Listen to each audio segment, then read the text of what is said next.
Hello, welcome to my channel. My name is Zafina of the Psychonics, and today we're going to be doing Xavier's new myth, Where Stars Scatter. Very ominous title, especially after Shooting Stars and Fading Night, but obviously a continuation of the celestial theme. And I'm extremely ecstatic about this, not only for even more high fantasy vibes, and we already know how much I love fantasy, the sci-fantasy molding of this game, and it bringing those two genres together in always these delicious patterns. If you can't tell from the bookshelves behind me, I am more of a fantasy person. So, I'm really excited to go into this. As I did get near vibes from Decoherence, I do get Final Fantasy vibes from this myth. Especially the music is very Final Fantasy coded in the best way. I think they did take some inspiration, and I was like Noctis and Luna Freya from Final Fantasy 15 vibes going into this, and there's obviously been a lot of comparisons between Xavier and Cloud, but Xavier is of course his own person, and he's an intriguing person at that. After finalizing my Xavier learning journey by doing his 2 myths a few days ago, which was 1, a replay of Shooting Stars that I only played once before because I didn't have it beforehand, and actually doing Fading Night for the first time, I'm intrigued for this next chapter, and I think all of us are. The trailer, stunning, very ominous. Again, I'm worried they gave too much away, but I did have some predictions that I think did tie into some of the things that I remembered from Shooting Stars. I did make an extensive thread. I will post essentially screenshots of that thread if you want to pause and just have a look. Sadly, I didn't get time to make a full-on infographic like I did for LSG, just because I had played the LSG myths beforehand, so I had a bit more time to work with those. Hopefully, we'll see if any of that does come into fruition, and I am going to also put my theory to the side just so I can like reference, just in case I did like get any bits right. If I did get bits wrong, I graciously accept that I did get some things wrong, but I do stand by the idea that this I really think it's a Lightseeker sequel, and I know it might make me look incredibly stupid later, but we'll see. For a really quick read through of what the thread consisted of, I strongly think this is a sequel to Lightseeker, but a fail state. Initial theory ahead. This is the ending of Phylos and the story of your life. As we know, MC's life is tied to Phylos, but as Xavier defied the orders of his precursors and made MC queen so she would not be sacrificed in the cycle leading to perpetual immortality and sustenance of the planet, the story of Phylos in every variant, but for Xavier's Lightseeker variant, is tied to MC. Equaling is her life. The Pilgrim's Prayer will increase accumulation of last words for you. In resonance with the Great Sword Bearer, you rise into Darknight reign with him, cleaving through the eternal conspiracy that haunts Cindersfell. In the dim twilight where luminiflora petals dance, past sins must be punished in due order. Pilgrim's Prayer echoing the idea of people searching for salvation from their queen, and hope for better, and she is saved by her original savior, Xavier, once more in an incarnation made once more not only to protect her with his great sword, but resonate to cleanse the blight upon the land caused by the past. Past sins must be punished. Is that of the avarice and greed for immortality of humans leading to the state of Phylos and Lightseeker's myth, to this state, or of Xavier MC for hoping for a future together?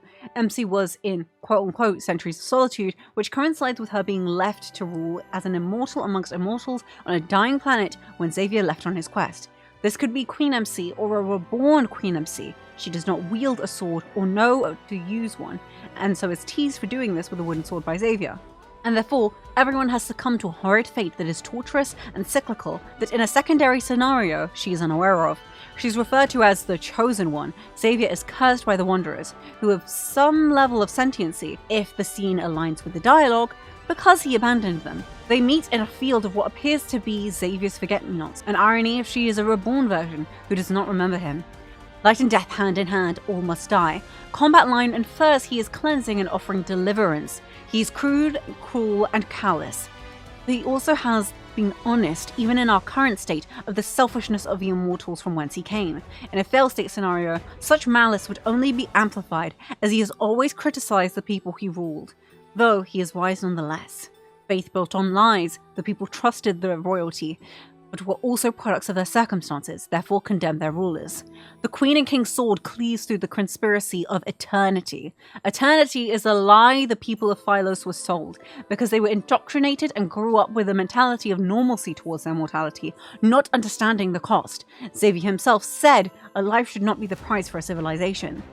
When the storm passes, the time will come for the promised reunion, in a world filled with sunlight and flower fields. Reunion of hope but unto death. They deliver the planet when they deliver themselves unto death. For a full state of revival and retribution for the lost souls, the planet's sustenance itself has to be revoked. The cinders flows on, and wandering revenants at last return home. The design of MC's dress at the bust almost looks like a variant of the Sacred Heart, which is regarded as an object of devotion and boundless love to humans by God. But MC is the cosmos. Her lover's royalty is that of a god, especially if others perform pilgrimages potentially to her. The red crystals on the dress also drip from the red core of the flower, down like a bleeding heart. Like her heart has been sacrificed for Philos time and time again. Here the queen and king lie in slumber, their story etched into eternity. They end eternity with their sacrifice, in a state of slumber, death of another name. Xavier also has said to MC in one of his earliest limited cards, if he ever does fall asleep, she must be the one to wake him. But if they are both asleep, a new dawn can rise with their reawakening perhaps. Or it ends the chapter on the variant state of Lightseeker Philos. Maybe Xavier isn't just fractured because of his identities across times during his stagnant immortal life, but also fractured himself for an incarnation to return to Philos and be there at the end, whatever that end is, with his beloved. But this is just an early theory, and then I just provided some images from the trailer, the outfit the new MC is wearing, and then 2 shots from the game release trailer. And we're gonna go in. Where stars scatter. This is the downfall of Philos and the story of your life. Again, I really feel like this is a sequel, but we're not going to look at any more because I don't want to be spoiled. The visual seems to be a castle, continuing the royal theme, and obviously he is a king in this. So let's go straight into it. Part 1. It's as if I've been in a long dream. My consciousness is an immobilized seed that's buried deep in dark soil. Sheep back in the core of the earth. Space around me is compressed into an endless void. Without any reference points, it is impossible to sense the passage of time. My memories are no different from a thick fog now, yet occasionally I hear voices in the distance. They fluctuate between being near and far. There are jubilant cheers from the living, and sorrowful sobs from the dead. I will find you. Xavier. Who? This voice is akin to a hallucination born from endless waiting. However, it is the only ray of light penetrating this blackness. I don't always hear it, but when I do, the faint light advances a little further into the void. In this endless waiting, I sense the heavy darkness. It slowly recedes. And after traveling for what feels like centuries, that light grabs my wrist. Hold tightly. I beg of you, don't let go. Please pull me out of this endless void. Oh, baby! Oh, I feel so bad for her. But this also reminds me of MC when she got stuck in Starfall Forest in, during the Lightseeker Myth. Please lead me out of centuries of darkness and solitude.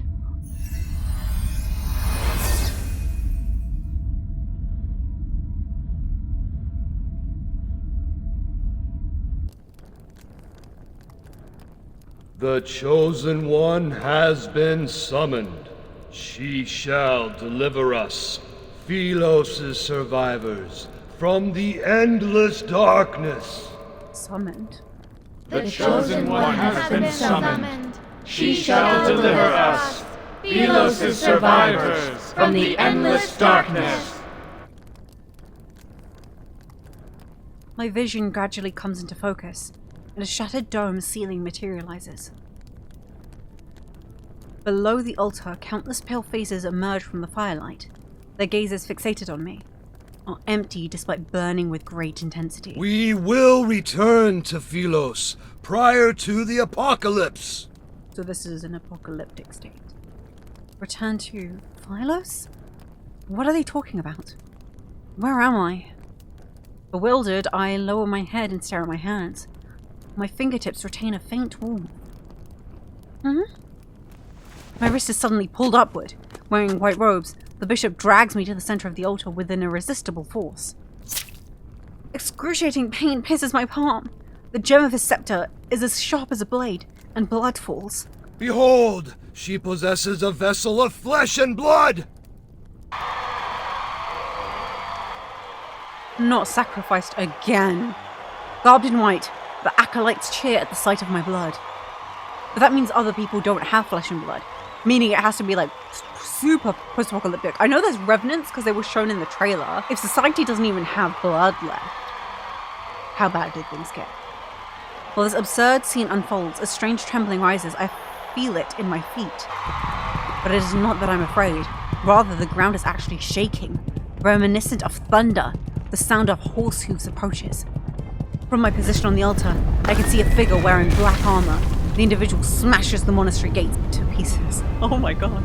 Oh, it's him. The tyrant! Oh! The kneeling acolytes lift their head one by one. They are shocked at the sight of the trembling stone doors. Then the doors break. Amidst flying stone fragments, a arc of black and gold steel cuts the acolyte's leader in half. Oh my god! That's crazy. Stop the Mad King at once! My Mad King! The acolyte's shouts and cries are silenced by the gleam of his blade as it swung. Unwilling to hesitate any longer, I quickly jump down from the altar, step over the white robe strewn across the floor, and slip into a shadowy hiding place. My lady, you... Oh, now I'm your lady. Be quiet! I'll count to 3 and let go. I suggest you answer my questions. With his mouth covered, the acolyte nods. However, his expression shows excitement instead of fear. Who am I? You are the chosen one from Philos. The Cinder's waters washed you ashore. For a long time, we were waiting for you to awaken. It's not like the same voice actor for that freaking bastard from the Marine Sea God Myth. Who are you?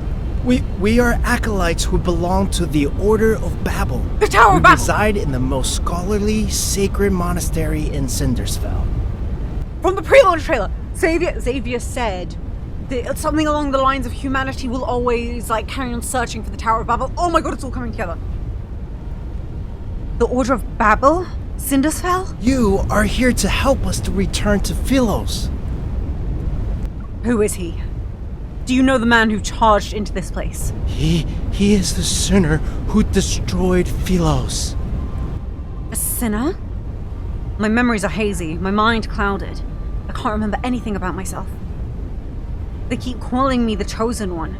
But how can a person's name and identity be reduced to a cold, impersonal title? I barely made it out of that darkness alive.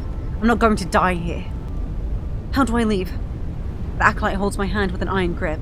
His voice is tinged with a childlike fanaticism. You're awake. Why should we leave? You shall save us all. You're mistaken. I can't save anyone. The whistle of the sword's edge was getting closer and closer, yet the acolyte stood frozen like a statue. Damn it! What are you waiting for? We need to run! He's not the only one. The other acolytes have also fallen to their knees to worship something. Their singing grows more fervent with each verse.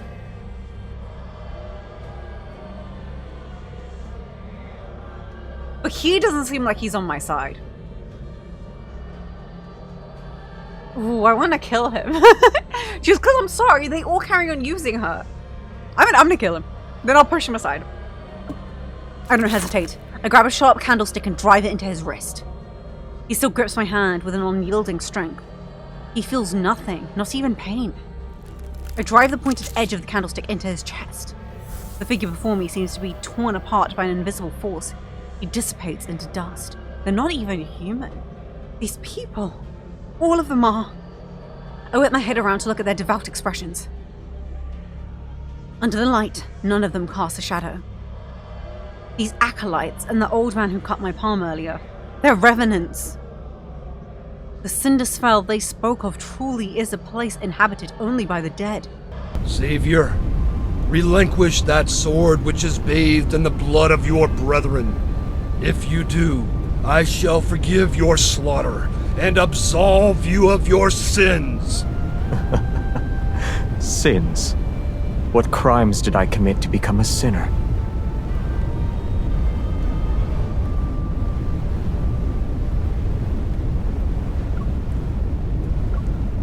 Oh! Cold, deep voice Xavier. Oh, he's doing things to me. Yeah, cold as frick Xavier is very attractive to me.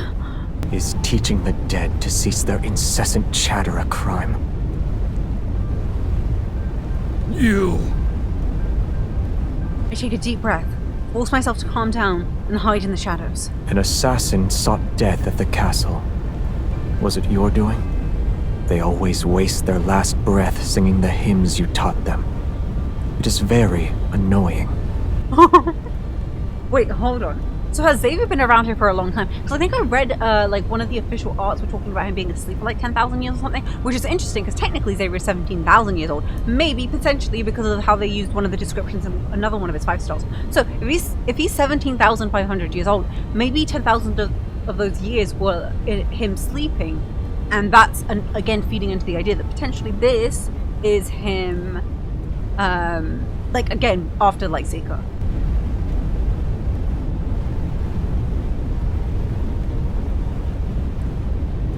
Oh, he's cute. Oh, God, he's so gorgeous. Using the narrow gap in front of me, I watch as a figure approaches the bishop. Philos' prophecy rings true. The Chosen One has appeared, and the land will be saved. This city, as well as your fate, shall... I like dances. Oh, that emo! Ooh, he's wrapping himself about. Twilight dances as long hair cascades from underneath the man's crown. The soft, gentle glow is reflected. Your life is about to be snuffed. Where is this so-called Chosen One? He steps forward, his black and gold boot treading on the hem of the bishop's robe. Oh, he has no respect. Are they preoccupied with praying for your salvation?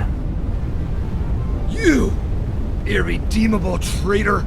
You are the sinner who destroyed Philos! Well, because he didn't want to sacrifice his beloved. Sorry, I'm gonna go on, carry on talking about this as if it is a sequel. Clang. The bishop's scepter is sliced in half.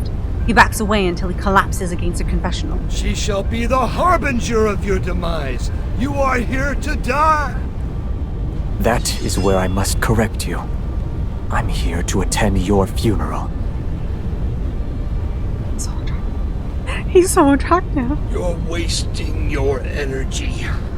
You cannot kill me, nor can you. Everything seemingly comes to a standstill. Then, a corpse slowly settles onto the ground under the man's feet. It kicks up dust. The stifled groans fade while the night wind extinguishes the last flickering flame on the altar. The man slowly lowers his blade. Surrounded by sparks and dancing cinders, he descends the long staircase. I'm stunned, and my fingertips are numb. They can almost feel the reverberations from the sword's deadly swing. In the darkness, the sound of footsteps grows more distant. Is he gone? Still tense, I wait for what seems like an eternity before I use the wall to support myself. I cautiously step out from my hiding place. I need to leave. The entire hall is deathly silent. There is only rubble and a white robe on the floor. Stone pillars have collapsed, and flames creep along the spilled wax on the cracked floor. Ghostly lights frolic across the walls. I turn and thud! A sharp blade, having been thrown past me, is now embedded in the stone wall behind me.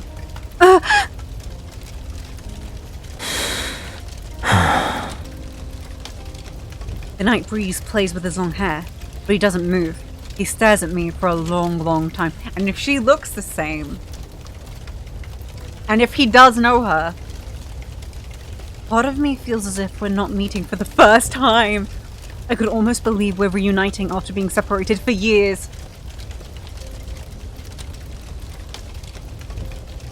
However, this illusion is shattered by his next move.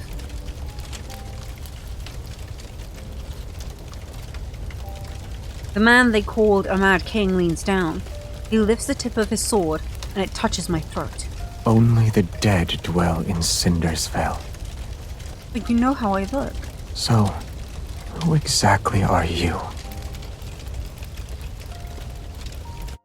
Oh my god, the visuals of everything is so good! Also, I love the fact that the first Kindled wasn't the first part, because that's how they did Xavier's first, like literal base game myth, shooting stars. Both the Kindles were the first and final parts of that specific myth, and they did a similar thing with Lemurian sea god for Raphael, so I appreciate this time again they changed it up. The Kindle isn't like in the first place. But okay, cool, that was the first part. A tale circulates every corner of Cindersfell. There was once a glorious kingdom called Philos. It fell during a catastrophic war. Everything perished, and a void swallowed the land. Death's shadows swept through every nook and cranny. Yet, if one could find the tree of life that connects life and death, they shall be reborn. They'll be able to embark on a journey home. Okay, so maybe the pilgrimages are for that tree of life that are according to like those trailer snippets and stuff like that. Also, tree obviously makes me think of Yggdrasil. And the one who will be their guide and light the path is the chosen one of Philos.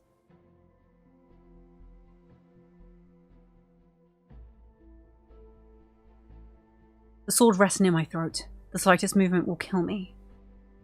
You heard everything. Indeed. You are the chosen one foretold in the epic poems.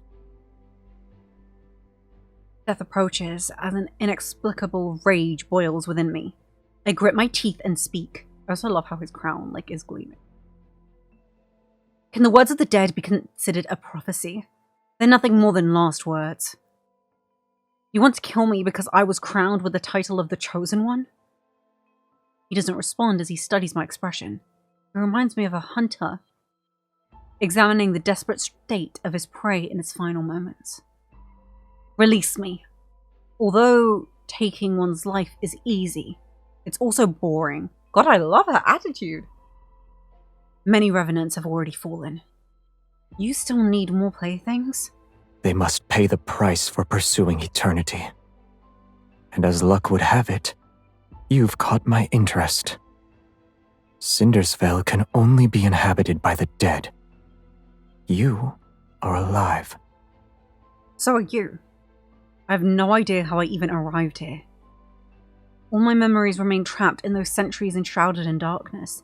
They're akin to seeds buried underground. If you wish to slay me, then do it.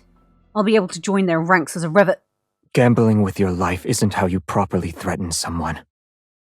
Let's not forget, a death wish is an easy request to fulfill. And that this blade can only cut down the dead. No wonder people hate him with a burning intensity. To be hunted even in their semblance of an afterlife saps away their chances of happiness. In any case, I have no intention of killing you. Truly? The wound on my palm reopened during our struggle. Blood trickles down my wrist. He pauses and furrows his brow as he stares at my wound. Then he pulls my hand to be right in front of his eyes. Is he like those fanatical acolytes? Has he not seen a person bleed in eons? He tears a piece of cloth from the hem of my skirt. With his gaze lowered, he wraps the makeshift bandage around my palm. My skirt? What is he trying to do? Is this how you make people submit? You threaten them with a sword before offering bait. Sorry, I know I might be overreacting. Shooting stars during their duel, he bandages her wounds. Fading night, when she was saving people from a repeat of the Chrono Rift catastrophe, once again he helps with her wound on her hand, and once again he's doing it. 3 instances of the same scene, but in such different contexts. Oh my god. Oh my god, how much oh my god, if this is all the same Xavier. Because again, that's a caveat I place on Xavier's existence. It's all, the thing that makes him a unique love interest is the fact that it's all the same person in one specific life. No rebirths, no reincarnations, just the exact same incarnation of a person. So if this is the same Xavier, oh my god, having to go through that again in, Fading Night would be really painful. Okay, sorry. It is how you make people submit. You threaten them with a sword before offering bait. Don't move. I only stopped the bleeding. Your wound hasn't healed. Answer me first. Ugh! He ties a knot over my wound, picks up his heavy sword, and turns to leave. My mind tumbles further into chaos. I jump down from the stone coffin and grab the corner of his cloak. Why are you changing your mind again? He turns around. A moment passes before he offers a faint smile. Perhaps I'm wondering how someone who bleeds so easily could be a savior. Such an asshole. I love him. I slowly let go of him. Danger lurks in every crevice here. Stay alert. I wish you luck. What do you mean you wish me luck? Why are we not staying together? Xavier!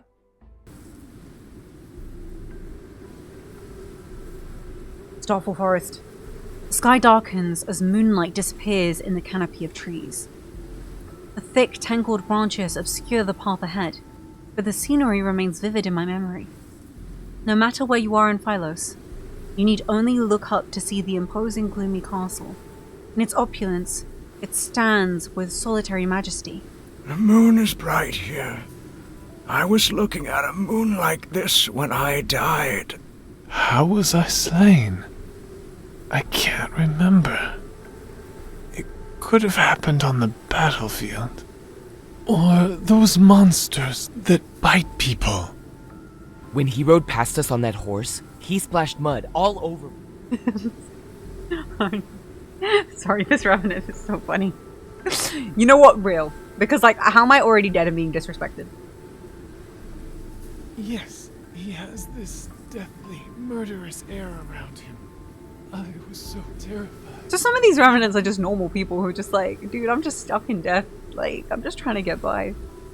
Looking toward the source of the voices, I see 3 Revenants hanging from withered tree branches. They sway in the wind with their chatter. Who was the horseman? Can you tell me anything about him? The sinner of Philos. The tyrant who betrayed his own people. I will say Philos from now on because everyone is saying Philos, so I shouldn't say Philos. He is the scoundrel who stopped us from returning to the land of light and eternity. Defeat him and take his head. Everyone hates his very existence. Damn, you know what? Your irritable Revenant is very irritable. Unsteady, the ropes sway. The one belonging to the last Revenant snaps because of how agitated he was. The corpse plunges into the swamp below.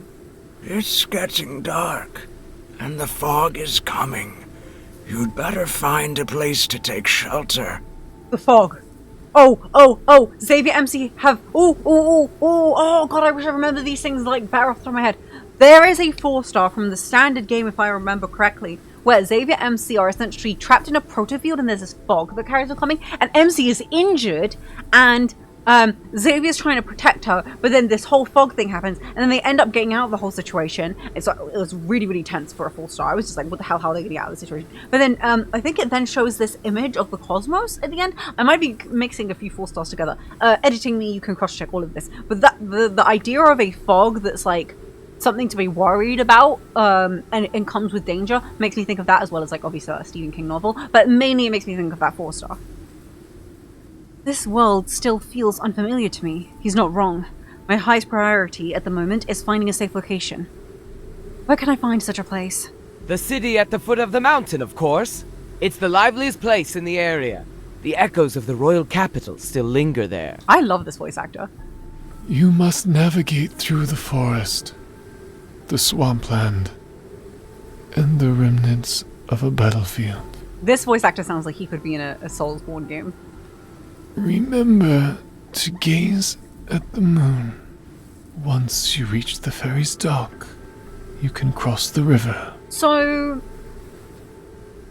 I do also recall, like, I started the event and it was her actually steering a boat with revenants on it, and she was like talking to them, and there was talks of coins, which also funny enough made me think of Charon, you know, the coin for the dead, etc. Like for the ferryman of the dead, so people can go into the afterlife, etc, etc. And obviously that was explored in DAR and more so in the N109 zone underworld aspect, but I felt like it was also kind of thematic in this, like that whole concept was reutilized in a way. Take a silver coin with you. The old ferryman has a nasty temper. If you're not careful, he'll kick you into the river. That's funny. I look into the distance. At the westernmost edge of this land of exiles, the monastery sits in a secluded corner on the highlands. It's far away from where the Mad King resides. To reach Cindersfell, I need to traverse the forest and fog at the base of the mountain. I find it crazy that you just left her. Like, that's still wild to me. The fourth moonlit night. The fog thickens and envelops the forest as daylight dims. Everything around me becomes a hazy blur. A broken bridge, and another end of the road. The place of a crescent moon is one that wanes. Its reflection dances across the murky water's surface like countless spectral figures.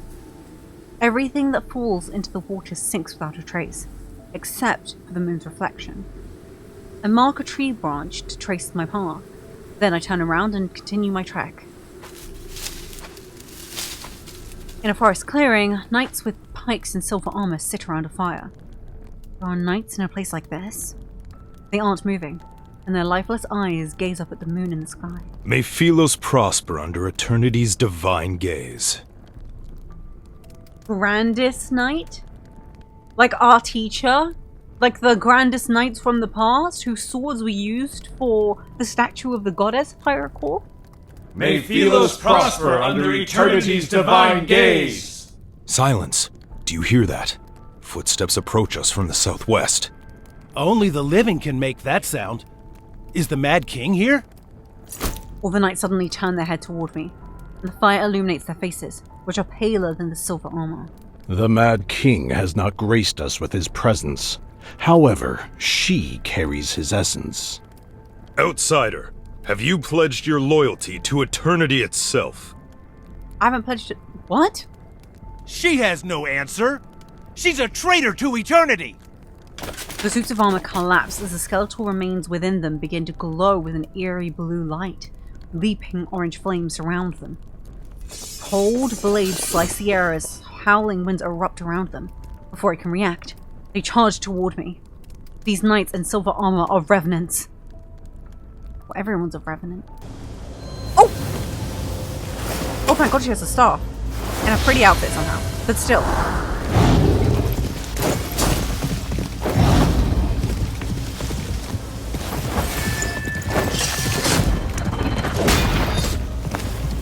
Get on. We meet again. Hold tight.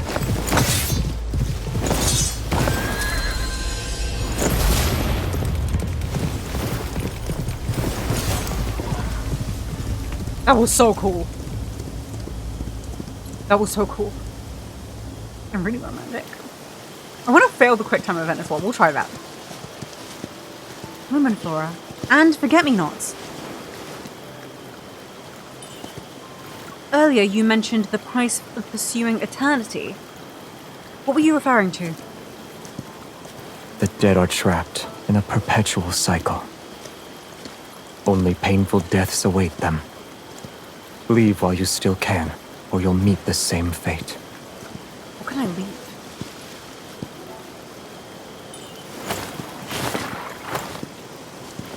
In a rush? Didn't you tell me to leave while I still can?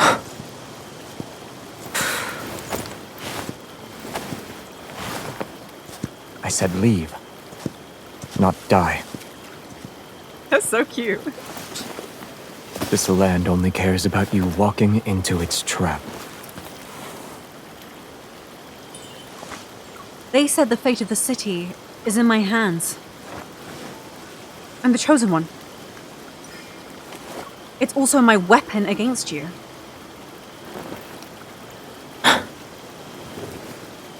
You said their fate is in your hands.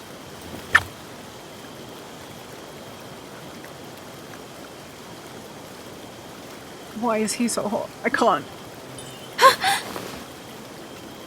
However, you're still in my hands. Is this form of etiquette sufficiently respectful toward the chosen one?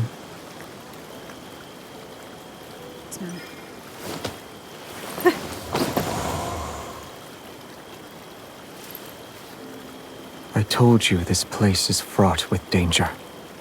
You need to be cautious. Put me down! Yes, of course, and people's intentions can be just as treacherous.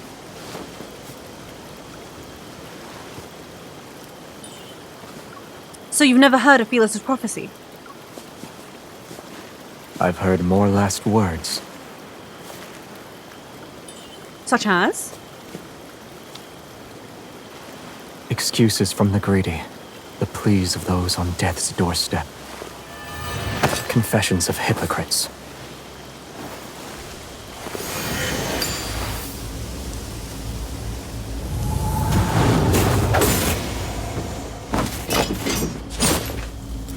They are but vanquished foes. Xavier, I curse you. You shall never find deliverance. You will be devoured in the act of slaughter. Is that so? May your last words come to fruition. Oh, he's so badass. Well, that entire sequence was so good. There was romance, there was action and everything. And I love how dynamic the conversation moments for her were. So I want to see what happens if I don't grab his hand. Get on. Gawking. Oh, so if he picks you up, he says that. Okay. Hold tight. That's so hot. Thank you so hot. But I just love everything about the scene. Like, 2 moments of action, moments of them getting to know each other, also a bit of romance sneaked in. Like, that was so well done. May your last words come to fruition. I'm sorry, the way that kindled ends was still so freaking cool. Like, that was cool as frick. That was cold as frick. That was so, like, insane. Xavier, I'm so, like, I've been saying this so much, but I'm so tired of people underestimating OG3. Because you see how cold they are, even if you just do the base game story. And there's elements of it, but you see it even more when you do their actual content. And especially LSG and especially KOD, they have both been really showing, for Raphael and Xavier respectively, how brutal they can be. How nonchalant, how accepting of the brutality of the world, and how they can be active participants in it because they don't care. And it's really attractive. It's really attractive. But also I feel like it's a lot of accountability and understanding and having a wisdom to understand the circumstances people are in, but also how you sit within those circumstances.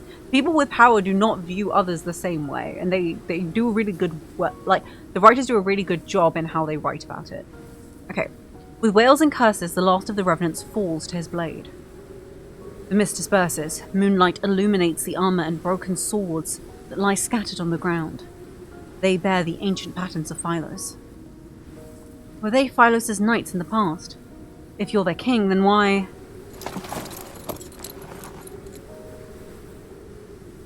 I turn around as I speak. The man suddenly loses his balance and falls toward me. The tip of a crimson sword is protruding from his left shoulder. Blood flows from his wound, and a faint black mist swirls around it. Is it a cursed sword? Is this from the Revenants? You will be devoured in the act of slaughter. His hand, covered in an iron gauntlet, grabs my wrist. I'm trapped between him and the tree stump behind me. I can't move.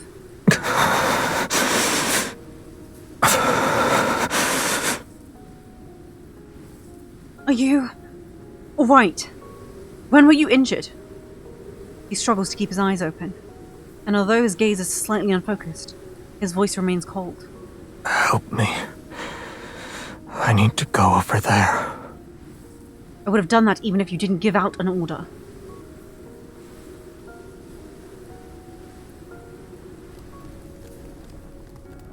I'm concerned because sometimes he has to recharge. After gathering enough fallen leaves and dry branches, I build a fire at our resting spot. In the fire's glow, his face is deathly pale. It's almost drained of color. Would you like to warm up by the fire? No need. Do you need water? No. Do you want to rest? Very well. If you won't sleep, then I will. The night is cold and damp, so I'll be borrowing your cloak. Oh my god. She's so funny and cute. He shifts slightly without saying a word. His eyes are still closed, but he does move to make room for me. Him sharing his cloak is adorable. The cold wind howls throughout the forest as it becomes fiercer. I hug my arms tightly, lean against his side, and act as if it's not unusual. You have a heartbeat. You breathe, you bleed. You're alive, just like me. Is that why you didn't kill me at the monastery? Did you see yourself in me? They were two shooting stars together. He didn't seem interested in answering my question. During that battle, the sword was the only weapon capable of slaying the revenants. No wonder that old man with white robes wanted it. While connecting the piece of information in my mind, my gaze shifts to the sword lying half a meter away. It's a great sword that devours light. See, I feel like because his evil is light, he also might have the ability to...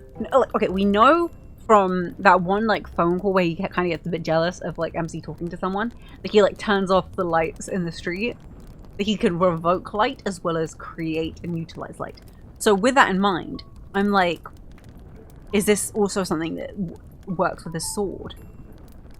Or maybe it uses it to charge, it consumes light to then be used against foes? Aside from the back of the blade being thick, the weapon itself is completely black. Mysterious runes are inscribed on the sword, and they surge with light whenever it swung. Does your weapon have a name? No, it's just a sword. Then your horse's name is Horse. He doesn't respond. The silence settles between us. What about your name? Should I just call you Man? She's so funny! I acted like I had forgotten his name, just so I could bring it up. Xavier. Despite knowing how dangerous this forest is, you willingly entered it. You have my thanks. You are mistaken. Worthless rabble trampled on my garden. I cut them down, roots and all.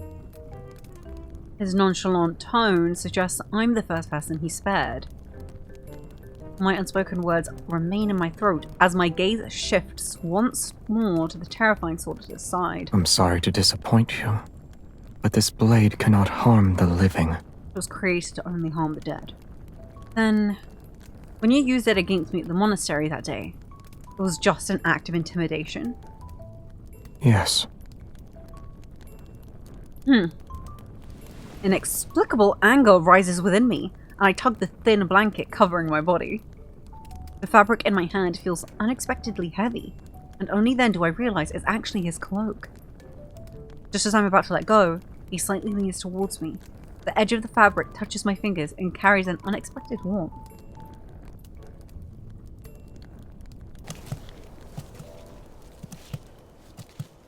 Day 2. We're traveling together!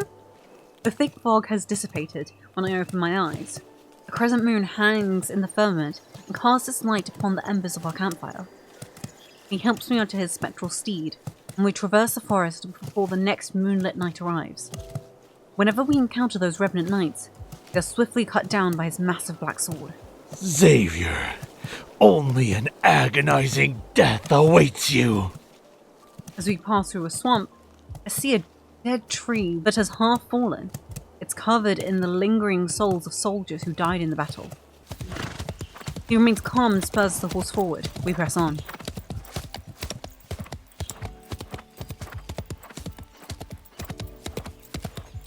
It seems like these revenants aren't very fond of you. What crime did you commit to make them hate you so? To properly tell the tale, I'd have to start with the era in which they were truly alive. With a slight tug of the reins, he prompts the horse to leap across a ravine. I know they're afraid of your sword, but once the revenants are slain, where do they go? Nowhere. Once the phase of the moon changes, they'll come back to life. Truly a perpetual cycle of immortality. And akin to the moon is one of his core themes. The dead are trapped in a perpetual cycle. Only painful deaths await them. So that's what he meant.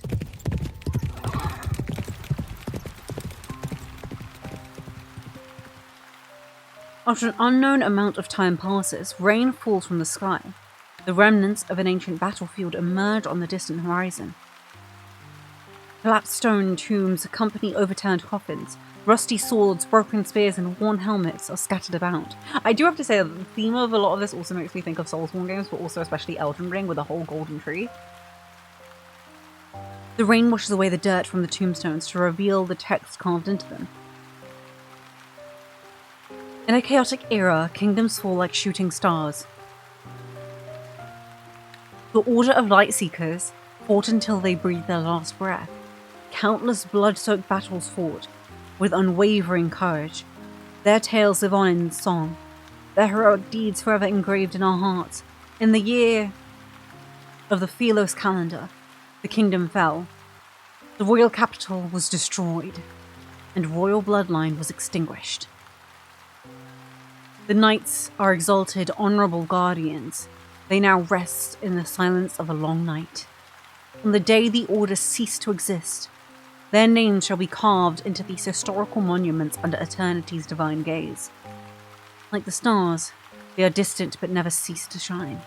What are you looking at?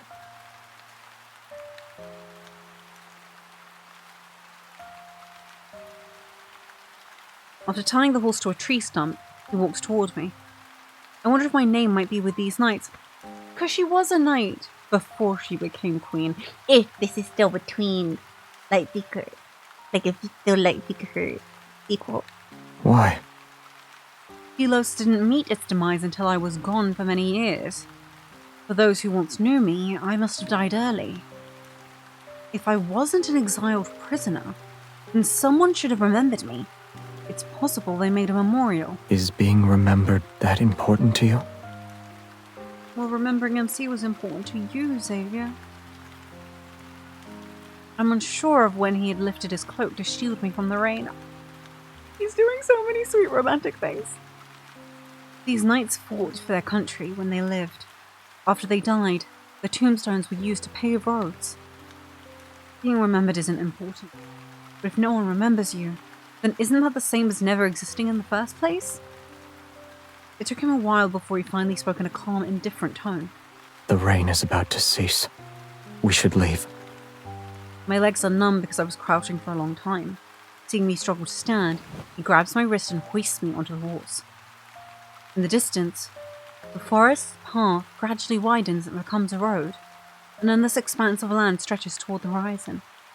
And across the river is our destination, Cindersfell.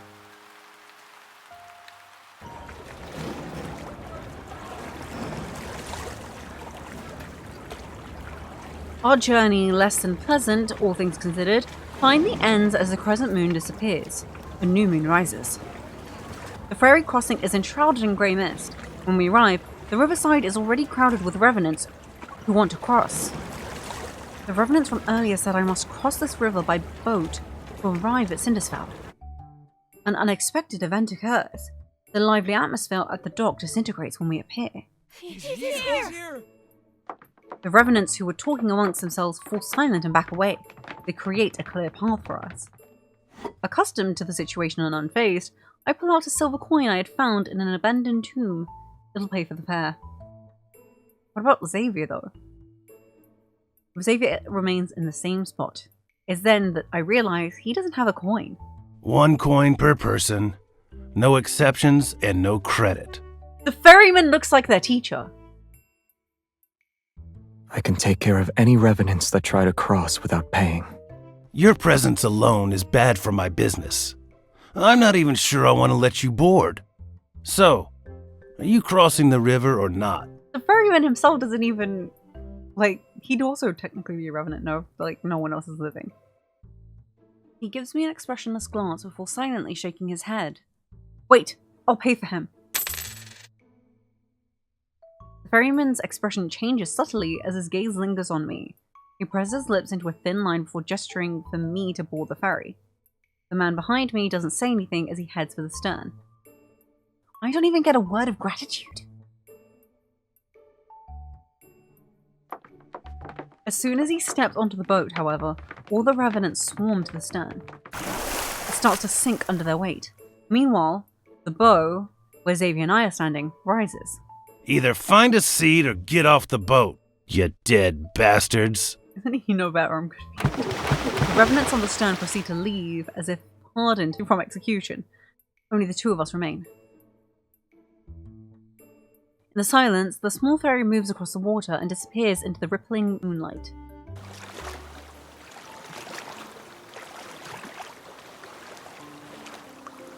I look at Xavier as he rests. He has folded his arms and his eyes are closed. You owe me half your life, and now you owe me a coin. Wouldn't you say I ought to be paid? You want to use my debts against me. I'm not asking for everlasting gratitude. I only want you to pay your dues. I clear my throat to deliver the words I've prepared. I want your weapon, the sword that makes the revenants cower in fear. No. I can sense his resolve in the answer, but I expected as much. Since my first request was rejected, the chances of the second one being accepted are higher. She's smart. If I can't have his weapon, I still need shelter if I am to survive. But living with an unpredictable individual is risky. If you cannot decide before we disembark, there will be no payment. I won't allow it. Since you live in the castle on the other side, I'll meet you there when I think of my payment. He neither refuses nor accepts, as if he can see my innermost thoughts. Without a bond forged through hardship, this might be my only chance to request something from him. Before we part ways, let me offer you one piece of advice. We shouldn't part ways. We're the only living. If you want to survive here, don't offer your kindness so easily. You're the only one I can offer it to. He closes his eyes and he refuses to respond no matter what I do.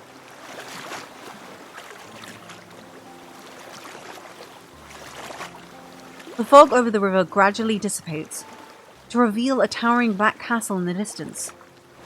Just as the ferry is about to reach the shore, it strikes the shoal and rocks. My body lurches to one side. When my fingers touch the reflection in the water, ripples spread out and converge toward my fingertips. They coalesce into an elusive image. This is...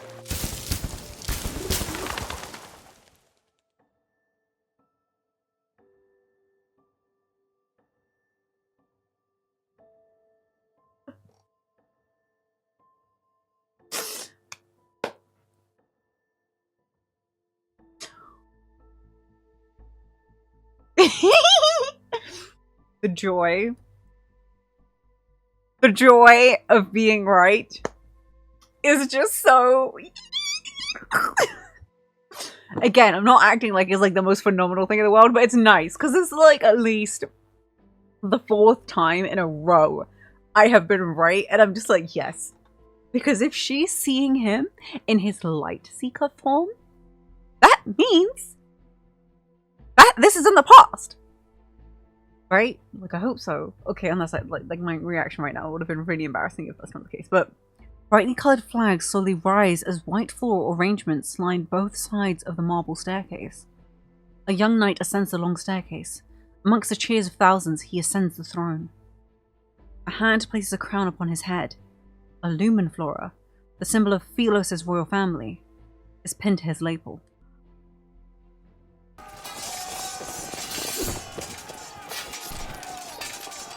The illusion shifts to reveal an entirely different scene.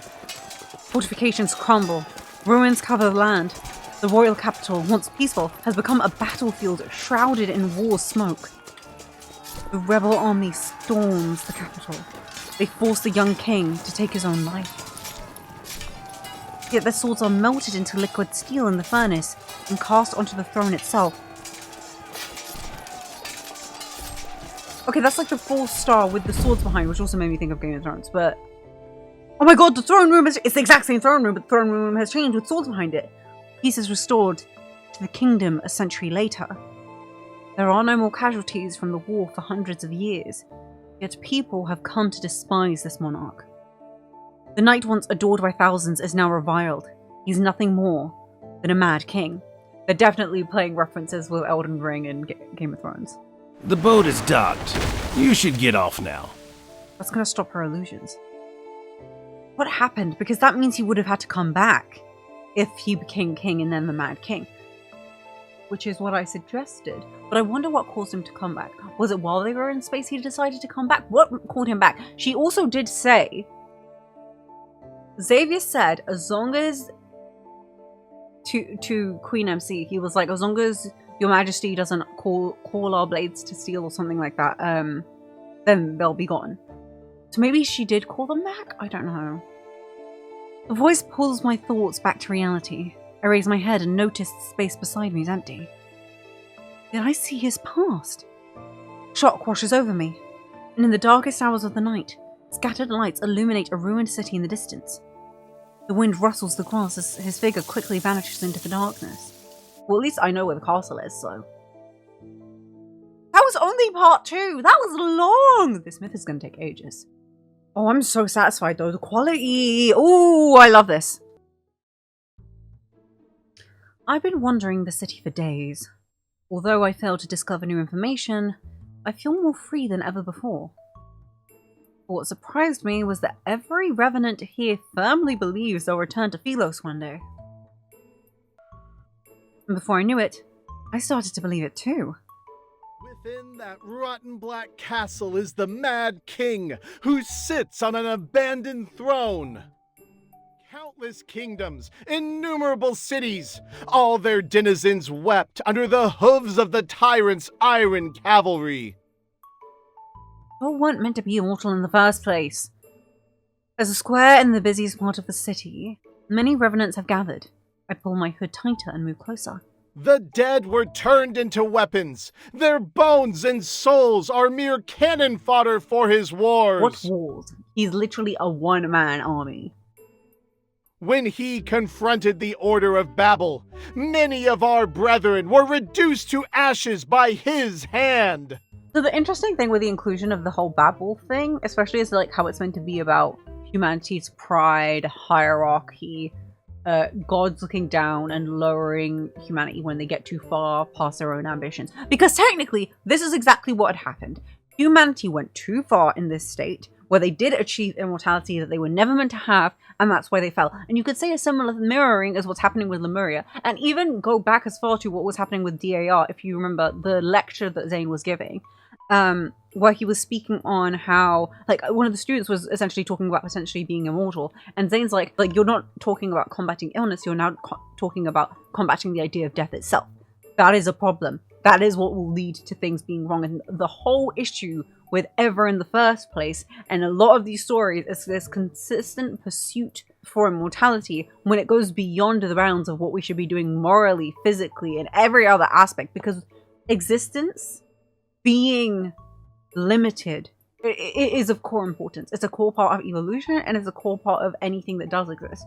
Enjoy it while you can, but you can't expect to live forever. But obviously there's way more to be said, and I'm not trying to get too philosophical right now. But yeah, I do appreciate, again, this callback literally back to the pre-launch trailer. And I do think this furthers the idea that Zane's next myth is also going to be a callback to the pre-launch trailer. Whether it's going to be full Greek, like touching a bit more on the whole biblical, angelic aspects, etc., we will see. But there's definitely a lot of Greek aspects there. But especially for Xavier, there's like Arthurian and Gregorian elements, I've been told. I'm not as well versed, but I am familiar with the myth of King Arthur, etc. And I have seen that, you know, knights around, blah, blah, blah. But yeah, they always combine multiple different elements when it comes to these myths. There's a lot of Greek undertones, like Greek mythological undertones, but then there's also biblical undertones. There's always aspects of Chinese mythology and Chinese philosophy, etc. incorporated throughout every bit of content, regardless of which other cultures they also incorporate. But yeah, like I think for Xavier specifically, they do use a lot of Western influences, especially when it also comes to the architecture and the stylization.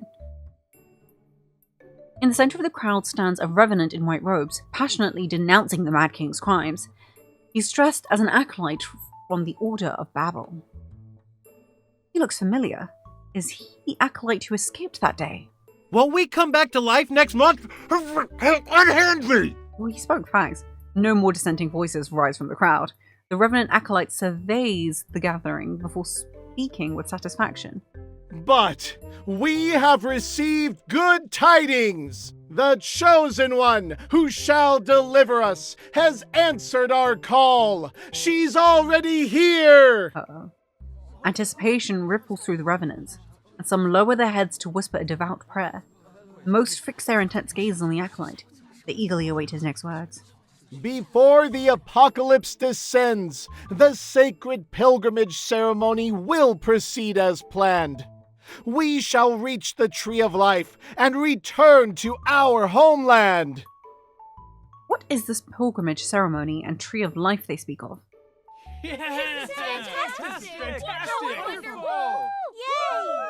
Where's the Chosen One? The Chosen One. The Chosen One is... Please don't clock me. But also, this just furthers the idea of MC once again being a woman who is used by society for their own means and their own gain. Because of course they don't give a crap about her.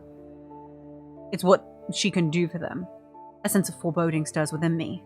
I turn to leave as I hear excited shouts behind me. Over there! The Revenant Acolyte points at me, and so every Revenant's gaze falls on me. She is the Chosen One! Our prayers have summoned her! Acting as if they've seen a goddess, the Revenants run toward me. Fervent cries resound. Countless hands reach out and cut off my escape route. Jubilant, they hoist me above their heads. Wait! Release me at once!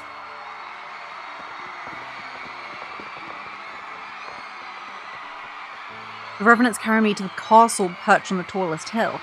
I wasn't even given the slightest chance to struggle or escape. The acolyte clears his throat and shouts at a half-open window, located on an upper floor of the castle. Oh my god, are they really going to be like, here she is, Mr. King Xavier! She's going to deal with you! And I'm just out here like, actually, I'm thankful to him. I kind of like him, maybe. The one who stands before you is the slayer of the eternal night, the night of refulgence, the pilgrimage ceremony's shepherd, the ruler of fate, the shining beacon of hope to Philos' countless survivors. And she will be your nemesis until you die. Our prayers have summoned the Chosen One. Yeah, but they're gonna fall in love again. So like, did he come up with those titles in the time it took to get here? She's so funny. The black window frame slightly stirs, and a dagger with a cold gleam is thrown down. My castle is too small for your ilk. Only your Chosen One can come in to slay me. He's so funny. He's so funny. And there will be a sea of blood if you let me handle the selection process. So hot.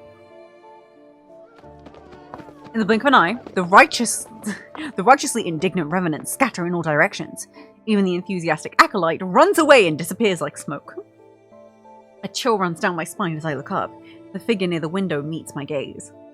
I see they've made their choice. Oh, they're so hot together. Resigned, I sigh inwardly and pick up the dagger.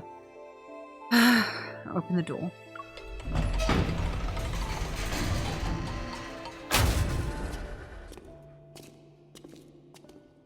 In the vast empty hall with a tiled floor, only the sound of footsteps echoes. Oh, her being the Knight of Refulgence or whatever, coming to him on the throne, is just mirroring what happened at the end of Lightseeker, with him being, who's meant to be her grandest knight, going to her on the throne. The candle's flames sway from wrought iron chandeliers. Light and shadow interweave like spiderwebs across the gold stone walls. Also, it works in the sense that he was leaving, but she is coming. It's been a long time. I stop at the foot of the throne and look up at him.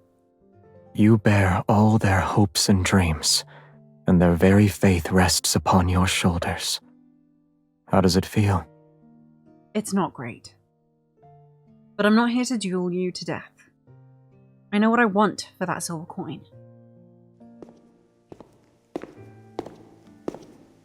I step forward and meet his gaze. I try my best to appear confident. Your observations are correct. These revenants are in a cage made from their own obsessions. I can't save them, and I don't intend to try. Since I have no interest in being the Chosen One, returning to Philos is my best choice. Once I'm there, I can recover my name, my memories, and myself. Xavier, I need you to help me return to Philos. Is Philos important to you? Of course. It's my homeland, and the only place I can remember. If the Revenants strongly believe they can return, then perhaps a method exists. This is Philos. It's just gone to shit. I'm no different from them if I can't remember anything. Let's assume this Philos you desperately wish to return to no longer exists. What then? Is he reminding me? Or is he trying to make me give up? You have my permission to stay here. Though, we need a relationship that binds us since we'll be together for a long time. I agree. King and Queen? As soon as he lets his guard down, I quickly agreed, and scrambled in my mind for a role that could connect me to the king. Is she going to say that she's his queen?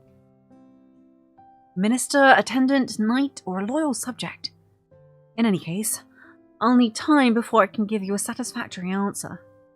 That figure, surrounded by countless blades on the throne behind him, simply let out a faint laugh. Are the swords on your throne truly mementos from assassins? Do you want to leave one yourself? Our conversation hits a wall. I clench my fist before turning away with a smile. I'll just pretend I didn't hear him. By the way, can I have a room that has access to fresh air? I'll allow it.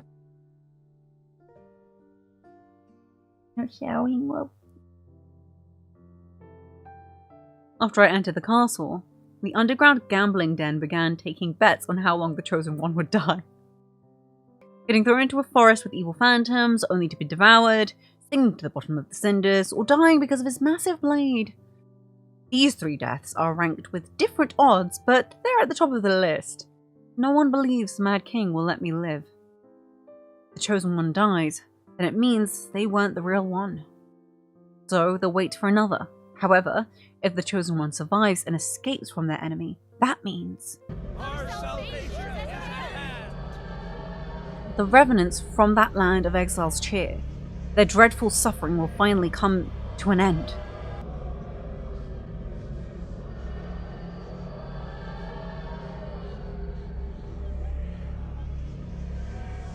They sing their praises for days, and even though I chose the castle's highest room, their voices still penetrate the walls. But ever since I escaped the monastery, the arduous journey of poor sleep and travelling without proper rest has left me exhausted. Now that I have shelter, exhaustion washes over me like a tidal wave. Revenants don't need to eat, yet I'm forced to endure this hunger. That night, I carry a lit candle and slowly make my way down the winding stone staircase to reach the kitchen. He rarely eats. What a frightening person. Which is funny because current Xavier loves to eat. I conduct a thorough search only to find roots and mushrooms. What are you doing?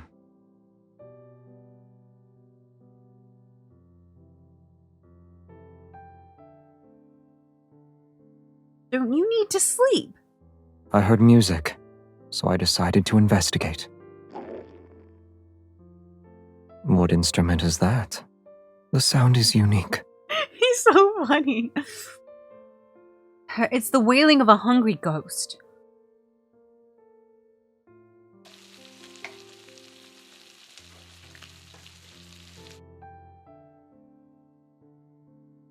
"15 minutes later, he brings over a bowl of mushroom soup.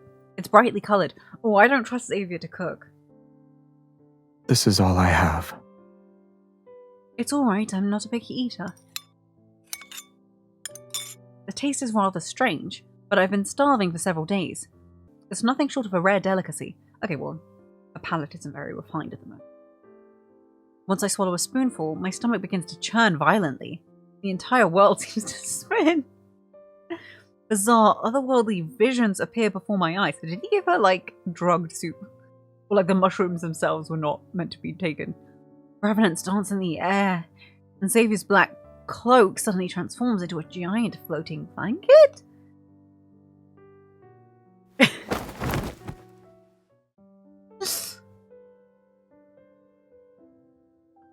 Oh? In this dream, I saw Philos again. It was far away from me, yet it was still beautiful. Walls of brilliant snow white surrounded the city.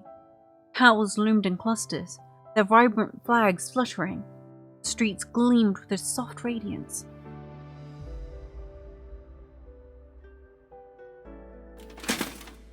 A procession of silvery white knights slowly navigates through the streets, covered in flowers.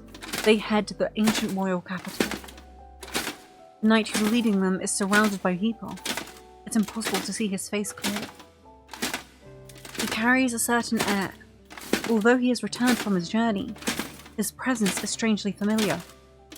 All of you can go on ahead. Xavier! I'll join you once I've seen her.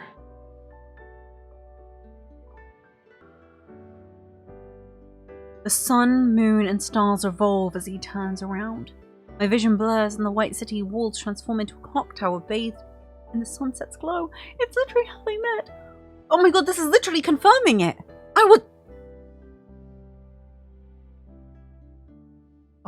dear. Oh dear, if this is the end of Queen MC's life, I'm gonna be so sad. Well, she's reborn again in current timeline. But god, this isn't fair! She was so, like, cool and determined. No.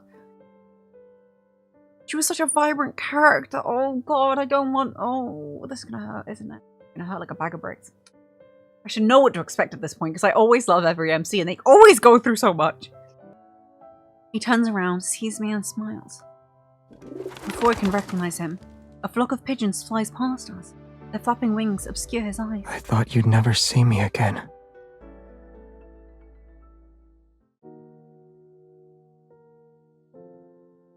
I open my eyes, and I feel like I was in a very long dream. I see the hem of a black garment as it casts a graceful arc under the candlelight. The man is looking at me, as if he stepped out of my dream. I have an antidote. In his hands, he's holding a bowl of medicine. It gives off a faintly bitter scent. Although I've returned to my senses, I'm at a loss of words. I already tasted it. Misinterpreting my thoughts, he speaks in a calm tone. I hesitate before reaching out to grab the hem of his clothes. I squeeze it a few times. No. No, I'm not a hallucination that appeared because you were poisoned.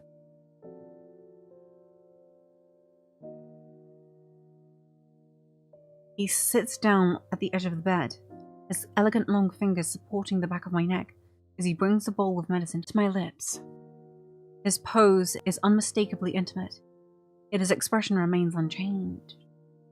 His eyelashes aren't even raised once. I hear a clamor. Did something happen? It's war. There is a war happening here, in a place like this. Yes. Some of the revenants harbor obsessions from their past, waging war relentlessly. They never really die, and they don't stop. They were once your subjects, Your Majesty. Why do you make it sound like it has nothing to do with you? Listen. The loudest voices belong to those trying to find a way to rescue you, the Chosen One. If you die here, I'm afraid my moments of peace will significantly decrease for the next month. The light flickers on his face as he picks up the bowl again. Open your mouth. Slightly bitter liquid spreads across my tongue. He gives me a sidelong glance, but he doesn't look away, so he's confirmed I finished every drop.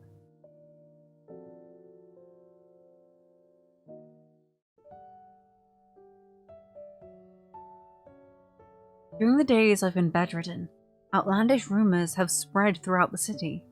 The Mad King has become the Chosen One's servant. The Chosen One risked her life. The Chosen One has made a great sacrifice. They've misunderstood my actions from when I picked up a dagger and stormed into the castle. The Revenants are so moved by this supposed heroism that they gather at the riverside below the castle every night to sing their praises. When he gets annoyed by their wailing cacophony, he occasionally heads out with a sword in hand. Xavier is so funny, I can't actually. He occasionally heads out with a sword in hand, returns quickly, and the voices disappear. I wonder if he just had to show his sword and then they just ran. Or if he actually killed them because he was like, y'all are gonna be back next month, I can't be bothered with this right now. I'm unsure of what happened outside. However, the shouting isn't as frequent as it was before for the past few days. Since then, finding a way to return to Philos has become my only goal. The Cinders is not a single river. It's connected to numerous tributaries of various sizes. They intertwine like a tree's root system and extend in all directions. Some of these tributaries flow into gloomy swamps or plunge into bottomless ravines. Others lead to lairs with revenant knights. Yet no matter where I look, I'm unable to locate the Tree of Life from Philosian myths. Imagine the Tree of Life is actually water, that'd be so funny. Day after day, I mark new locations on my map, only to cross out their names later.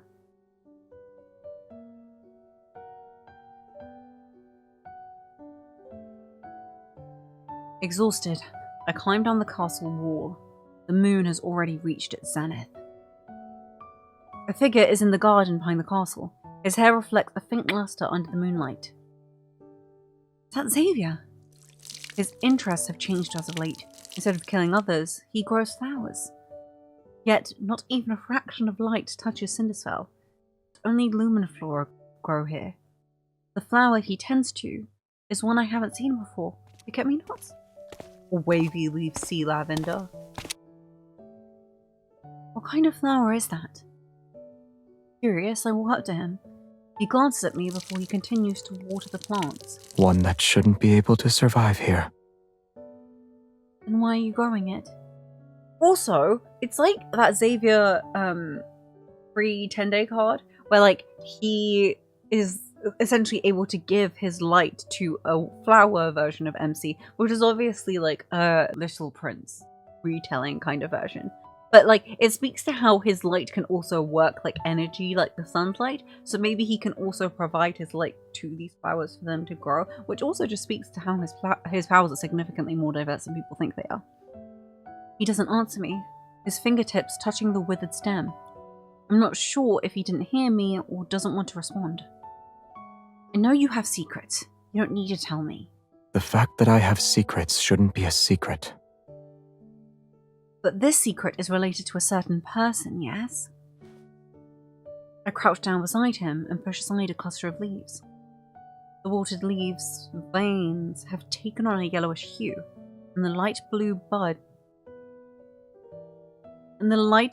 flower bud droops. It looks so fragile that it might snap at any moment. People typically grow flowers to remind themselves of someone, or give them as a gift. I doubt there's anyone you'd want to give flowers to in this city, though. How did she know this? There is one person. Who? Sets the watering can aside, turns to face me, and looks into my eyes. We'll talk about it when the flower blooms. I don't know if it will ever blossom. However, I do know that someone who promised to help me hasn't kept his word. He nods thoughtfully. You created a map of the entire city. Then you walked along the tributaries large and small. He said the word, so now I know how to say it. You've done good deeds all the while. Tales related to your acts of kindness have spread throughout the land. I was collecting information. Wait, how do you know about all of this? You rarely leave the castle. Would you say these methods of yours are effective? I'm quiet, then I shake my head. None of them are the correct method to return to Philos. What a pity. He's always like this. He dismisses my words with a few of his own. Well, we'll set that aside for now. About that relationship you mentioned before. I've made up my mind. I'll be... Oh, I want to do all of them. But we'll do Queen first, because... You're Queen. My identity is known far and wide. I've also earned a bit of respect. Why don't you step back and let me be the actual ruler of Cinderspell? A queen, in other words.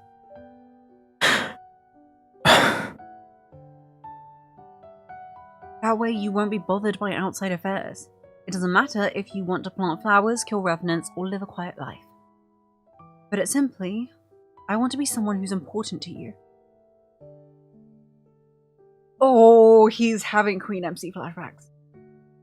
Perhaps worried about losing a stable source of food, I made a vow with the utmost sincerity. I don't know what his thoughts are, however.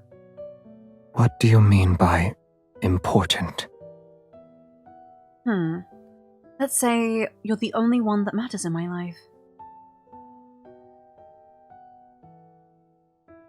This is just getting worse. Huh.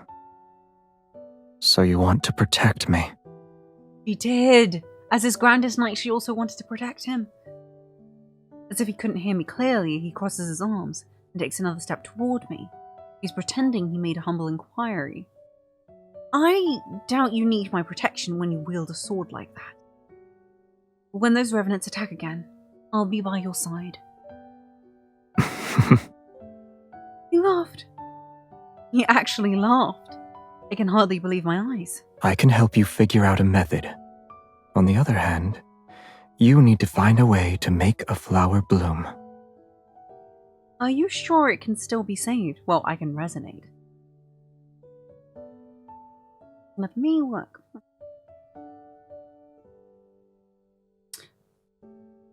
After agreeing to this surprisingly simple condition, I returned to my room. After spending these days together, Xavier seemed nothing like the Mad King those acolytes talked about. But the way he took me in and promised to help felt like just an excuse. An excuse to keep me here. Could it be because of that... the Chosen One rumor? With no answer for now, I sighed. Yet a smile from moments ago kept flashing through my mind. The call of an owl resounds outside the balcony. A shadow swoops down, drops an envelope with a wax seal, then flies away. Huh? I return to my bed and open the envelope. On the letter, stark, concise handwriting catches my eye. We would like to invite the Chosen One to our sacred monastery so she can observe the selection process, the pilgrimage ceremony tomorrow. The Order of Babel looks forward to your answer, the pride of humanity. What if she doesn't want to? Okay, so this time we're going to try your knight, because she did want to be his gladdest knight in the previous life, and he was going to be her king. Because I feel it's all but confirmed that Lightseeker was a prequel to this. I'm sorry, I'm so annoying. Okay. I heard some of those mindless revenants were once Phylos's knights. Knights are symbols of their ruler's status, and the relationship between a ruler and their knights is one of loyalty and duty. You lack trustworthy allies, so I can be your knight. Put it simply, I want to be someone who's important to you. Perhaps worried about losing a stable source of food, I made a vow, what does he say? What do you mean by important? So it doesn't matter what you choose, it's the important part? It's what she says that's more different than his reaction. And now we're just going to do a bit more neutral, your companion. I'll be your companion. You must have been lonely for a long time, am I wrong? Relationships between rulers and subjects, even the one between master and servant, is too predictable. We should be companions who fight side by side. You don't need to walk on this path alone. I can Don't be sentimental. I like how he's like, don't be sentimental. Xavier, the whole reason you're doing this is out of pure sentimentality because of the woman you loved. Like, why are we back here? Did she actually go to the Babel Monastery? She just went. Each month, the monastery selects individuals to sail along the Endless Cinders. This is known as the pilgrimage ceremony. The revenants believe that by travelling along the cinders, one can find the tree of life that connects Cinderstar to Pylos. Once more, I find myself at the monastery. Everything has been transformed. The dilapidated altar and crumbling walls have been restored by the revenants. They're functional now. The acolyte's soft chanting echoes throughout the building. They carry an ineffable reverence. I pass through the noisy entrance hall and enter the courtyard. It seems the bishop has been waiting for me. You've said the apocalypse is only a matter of time, and I'm the key to saving this world? Even though I know these revenants cannot truly perish, I still feel a sense of unease upon seeing the bishop again. If there's going to be a world-ending flood, you should be building dams. And if war is about to break out, you should be mobilizing armies. Those are more productive options than pinning your hopes on me, your so-called chosen one. Sensing the doubt in my words, he responds with a slight smile. You think I've spouted lies to control the revenants, is that right?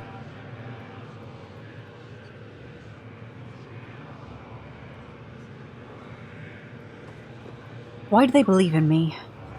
Since ancient times, Philos was given a divine prophecy about its creation. At the world's end, the Chosen One will lead countless souls to be reborn, taking on a vessel of flesh and blood. Your very existence is proof of this. Yeah, but it could be more so in the sense that energy itself can be reborn as opposed to individual. But then again, if they're stuck in this perpetual cycle, then they don't actually get to move on to their next stage. Myths are just myths. The stories invented by humans who lived years ago. You are correct. However, Philos has truly been destroyed. You have the freedom to choose your path. We shall not force you to bear the responsibility of being the Chosen One. We are incapable of forcing you, in fact. Intriguing. Intriguing to me that he mentions that they are incapable of forcing him and they're actually like giving her a bit more free will. Well, so to speak, he says right now. I don't know if I can fully trust him. But interesting. But the pilgrimage ceremony shall be carried out as planned. It will be held during the next full moon. He smiles before removing the key around his neck.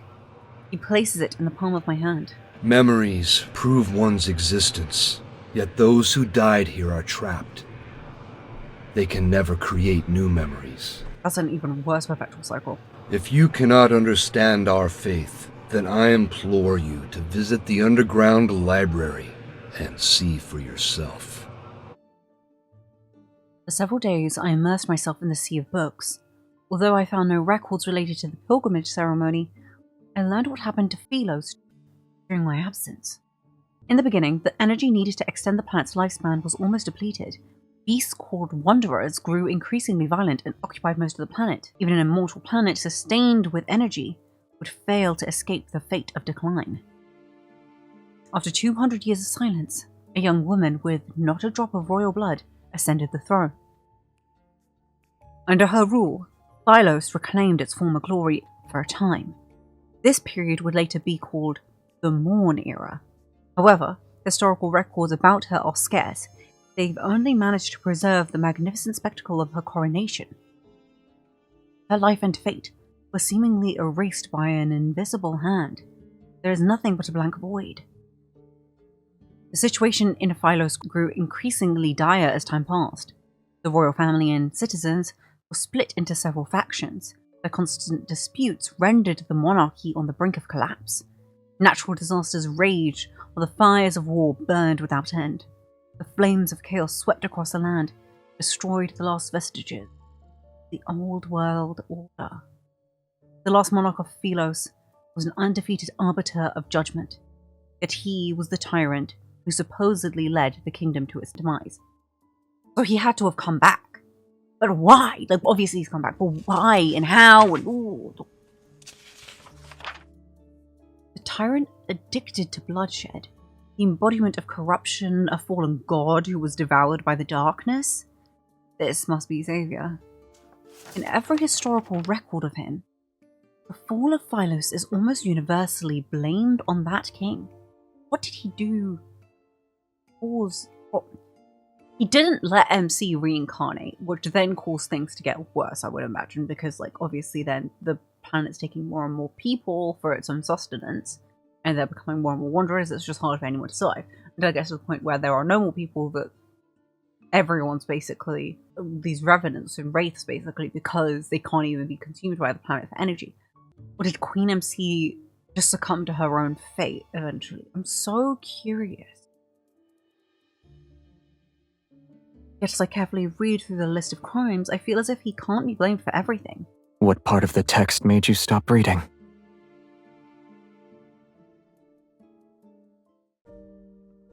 Startled, I look up to find the tyrant himself.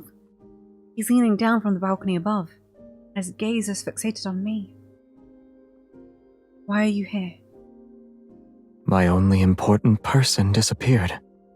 Was I not supposed to look for you? Because that's what she called herself. I noticed the young acolyte who served as an attendant has dozed off in a corner. Book in hand, I walk over to him.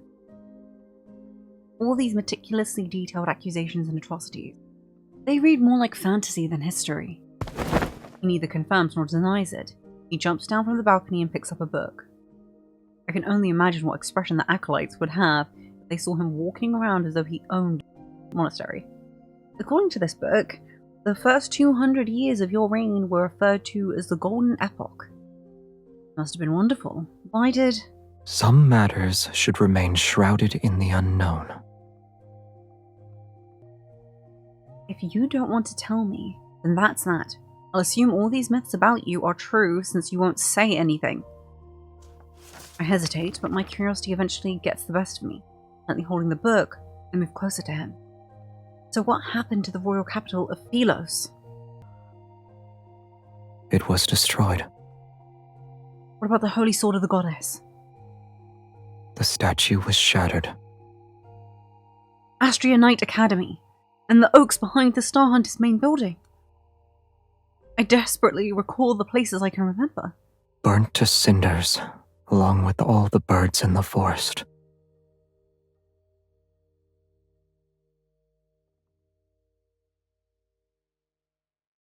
Oh. Oh, I just got a really bad shiver. Oh. It's one thing to have left the shooting stars myth with some semblance of hope. And sure, I know it would have had to turn dark for this to be after, but to state it so plainly, God knows what Xavier must have gone through. To have to just accept that everything he knew is turned to ash and rubble. But also, yes, he was aware of how messed up things were. He was very aware of the avarice of his people, but still another thing to have to live with that. The wind blows past us again. The windows rattle as the chandelier above us sways. The curled yellow pages flutter rapidly as the story rewinds to the first year of the Morn Era. A single event was commemorated, the coronation of Philos' only queen. Let's change the subject then. Have you met this queen? Out of all the monarchs who ruled Philos, why is her story glossed over? Even her portrait is unrecognizable now. I touch the blurry portrait on the page.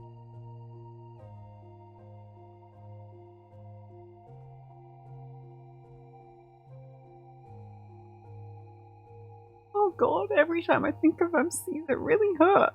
And it really hurts to think of Queen MC.